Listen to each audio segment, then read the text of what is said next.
What's going on, guys? Billy here, and today we'll be going over 5 helpful tips for brand new flyers that just picked up their Mavic Mini. Now, there are so many tips that I could share with you, but the ones that I chose for this video are 5 of what I believe are the most beneficial tips, especially if you're somebody who's brand new to flying drones and the Mavic Mini is your very first drone. So maybe if you guys want to, I can make like a follow-up video with even more tips if that's something that you're interested in. But anyway, let's just get right into the video. Now, this first tip could pretty much be applied to any drone that you fly, but the reason I'm putting it in here is because if you're somebody who's brand new to drone flying and the Mavic Mini is your very first drone, it's something that I consider to probably be one of the most important things to know for those what if or those just in case emergency moments. You see, the Mavic Mini is tiny, and because it's tiny, it's really easy to lose in the sky. Even if you're only 100 feet away, it's kind of tough to spot this drone because of its color and how well it matches clouds and just the sky in general. Now, if you mix that with the sometimes spotty and unreliable Wi-Fi transmission system, you can find yourself in a situation where you totally lose situational awareness. Now, to simulate this, I have totally blacked out my screen by adjusting the camera settings, so I lowered my exposure value, and with my drone being 2,000 feet out, I can't simply look up and get the drone back to me because remember, it's hard to spot in the air. So in order to regain your situational awareness, you need to get comfortable with using the map and compass at the bottom of your screen within the DJI Fly application. So if you lose your video feed like I have in this situation, I've put myself in kind of like a simulation without any picture being transmitted back to my device, then I need to rely on these tools to get my drone back home. Sure, I guess that I could just rely on the return to home function to get this drone back to me all by itself, but in a situation like the one that I'm setting up where I don't have any live video feed coming back to my remote controller from the drone, but I still can control the drone and I've still got the telemetry displayed in the bottom left corner, I'd rather handle the process manually. And this is kind of my motto 99% of the time. I would rather not rely on that return home function. The only time I use it is in like an emergency situation,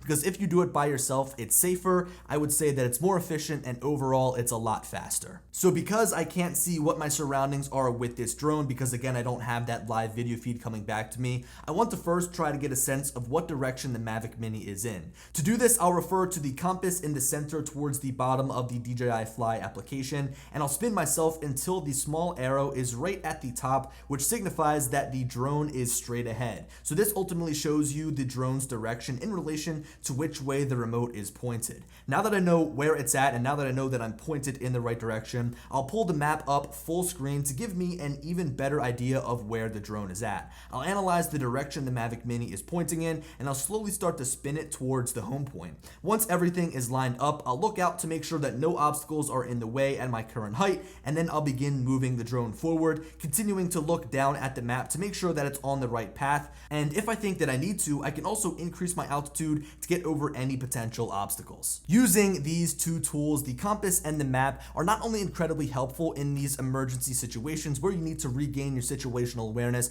but they're both something that I make use of in my daily routine flights. So sometimes I use it not only to regain my situational awareness, but also to line up shots, to see where I've already flown, to see where I want to take different pictures of, to make sure that I'm not flying over any certain obstacles if I'm a little bit further away and I don't know exactly what I'm flying over top of. So they're very helpful, and if you're somebody who's brand new to flying a drone and the Mavic Mini is your very first drone, well then you want to make sure that you know how to use these tools and you get acclimated with them, because they can come in handy in a lot of different situations. Now, moving on to my next tip here, you want to make sure you're making use of the different flight modes within the DJI Mavic Mini. Right on your main flight screen, you can swap between position mode, which is the normal flight mode, sport mode, which lets you fly faster and more aggressively, and cinesmooth mode, which dampens a lot of the movement and slows things down in a good way. This is what I use like 90% of the time when shooting video, and it actually makes my shots look more smooth and more cinematic. The Mavic Mini is the first DJI drone to offer this cinesmooth mode, the C mode that you can swap into just like the P and the S mode, and in my opinion, it is just a better version of tripod mode.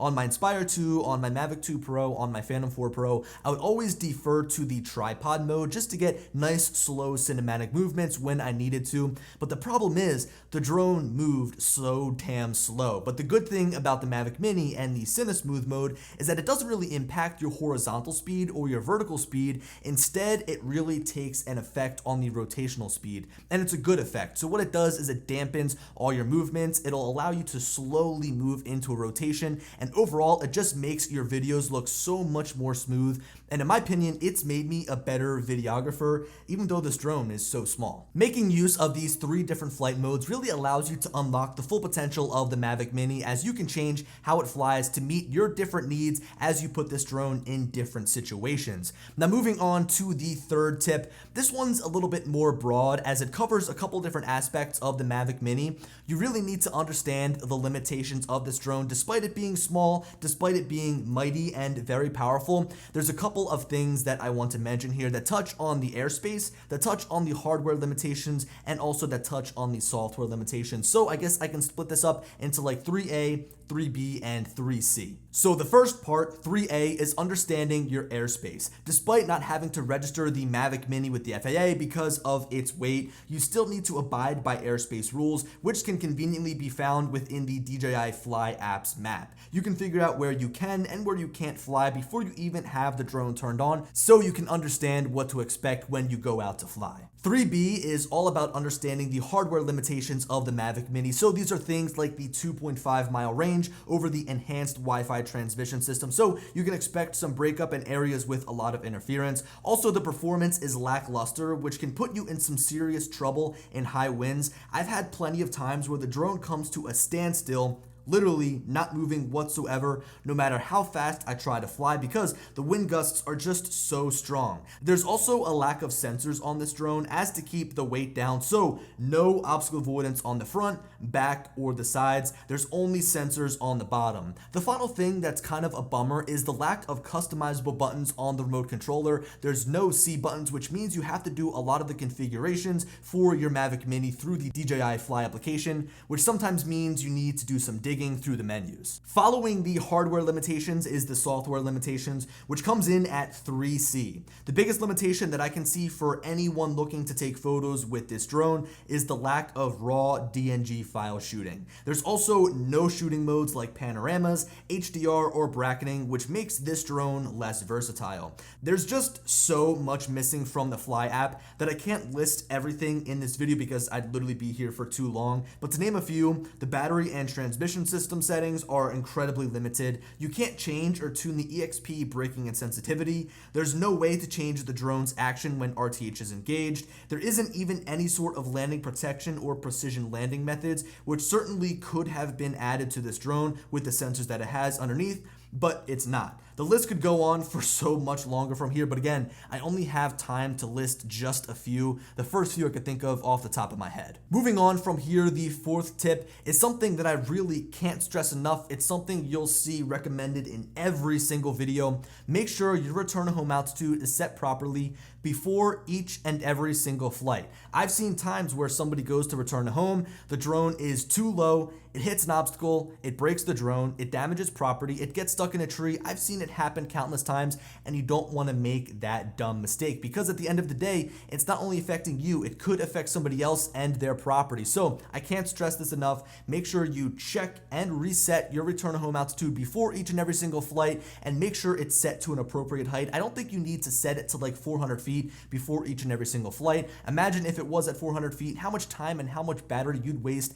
to have it fly up to 400 feet, over to you, and then land. So make sure you scope out the area, check to see what the highest obstacle is around you, and then set your return to home altitude properly. Now, just to give you guys a little bit of background, if you don't know where the setting is at, within the DJI Fly application, tap on the 3 dots in the top right corner, and then use the slider to move back and forth and change the return home altitude to the desired height that you want. Also, guys, if you want to learn a little bit more about return to home, be sure to check out my full guide. I'll leave a link down in the description, or you can check out the link that's pinned in the top right corner. Now, before I move on here, I do just want to bring up something I mentioned in the beginning of this video regarding the Mavic Mini and flying in that return to home mode all by itself. It is totally flying blind. There is no obstacle avoidance sensors on the front of this drone to dodge obstacles, to stop in front of obstacles. So if your return to home altitude is set too low and it is in the vicinity of obstacles, this drone will not stop and won't even slow down for these obstacles. It will slam right into them. So do me a favor and do everybody a favor. favor.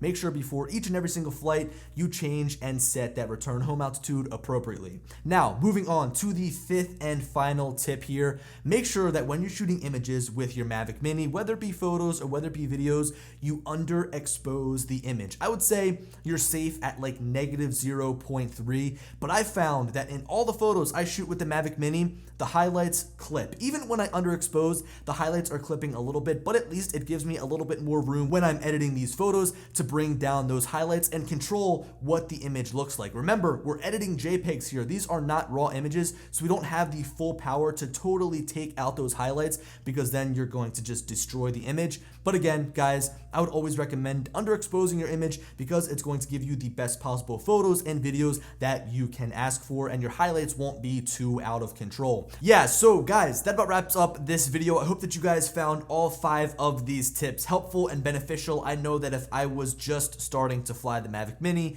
there's some things that I would want to know. If you guys want to see a follow-up to this video, like a part 2 with 5 or 10 more tips, let me know down in the comment section below. And as always, I'll talk to you later. Peace.